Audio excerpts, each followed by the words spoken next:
Warrants were issued in August 1899 charging 3 people in Possum Hollow, a section of Asheville, North Carolina, with bigamy. That dry fact hides an interesting story.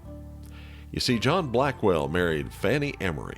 The couple lived, apparently happily, for several years and had 2 children.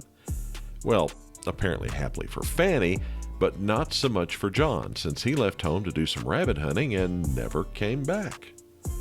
What John did was go to Polk County and find himself another bride. That couple had 1 child. Meanwhile, Fanny received a letter saying that dear old John had fallen off a cliff while hunting those rabbits, fell into a river below, and drowned. After an appropriate period of mourning, dear Fanny met and married the Reverend John Hyder, a Free Will Baptist minister said to be eloquent in his preaching of the Scriptures. A very righteous man indeed.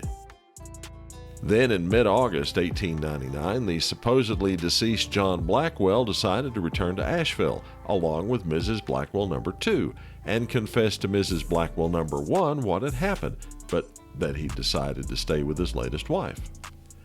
And the now Mrs. Hyder confessed to the good Reverend that she still had feelings for Mr. Blackwell, which hurt him deeply, causing him to leave, possibly to return to one of the 3 living wives he himself was alleged to have left, 2 in North Carolina and 1 in South Carolina. Mr. Blackwell and his second wife set up housekeeping right there in Possum Hollow, which didn't sit well with the neighbors, so he left wife number 2 and moved to his own place to live alone. That left her with no support, so wife number 1's family took her in and cared for her. All this, as you can imagine, got the attention of authorities, and those warrants were issued for the arrest of John Blackwell, Fanny Blackwell Hyder, and the good Reverend John Hyder.